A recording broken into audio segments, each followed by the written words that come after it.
xilli maalmihii la soo dhaafay madaxweynaha dowlad goboleedka Hirshabelle Cali Cabdilaahi Cosoble oo ku maqnaa safar dibadda ah ayaa madaxweynuhu wuxuu dib ugu soo laabtay magaalada Jowhar ee caasimadda dowlad goboleedka Hirshabelle. madaxweynaha ayaa maanta warbaahinta kula hadlay madaxtooyada dowlad goboleedka Hirshabelle waxa uuna ka warbixiyay safarkii uu ku tagay isu tagga Imaaraadka Carabta iyo waxyaabihii looga hadlay. waxaan rabaa inaan fursadan uga faa'iideysto awalan in aan ka warbixiyo safar gaaban oo aan dalka Imaaraadka Carabta ku tagay gaar ahaan magaalada Abu Dhabi. safarka waxaa igala qayb galay hogaamiyaasha ama madaxweynayaasha dowlad goboleedyada kale.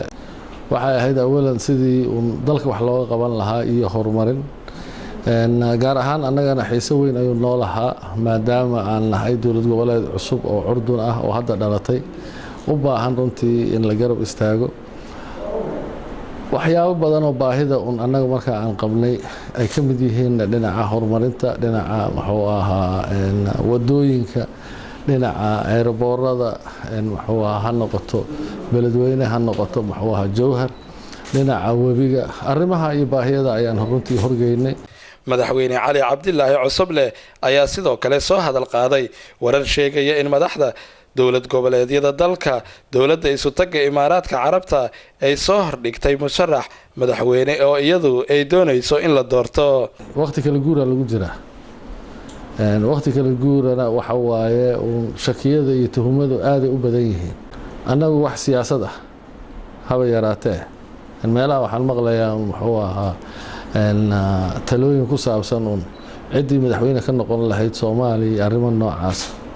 waxaa ma jiraan Soomaaliya ciddii madaxweyne ka noqonaysaa awalan cid ilaahay u qoray ayay noqonaysaa. marka xigana waxay noqonaysaa cidda baarlamaanka cusub ee hadda dhismaya ee hadda hawshiisa socotaa ciddii ay doortaan ayay noqon doontaa. marka annagu arrimaha maba aanan gelinba mana ahayn barnaamij hadda meesha yaalay qaab looga hadlana ma laha. siyaasadda anigu wax badanna waa ku soo jiray waana muxuu ahaa baarlamaanka ka tirsanaa.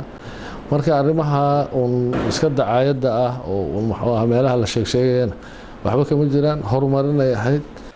Ismaaciil Cabdulle Sabriye, Universal TV, Jowhar.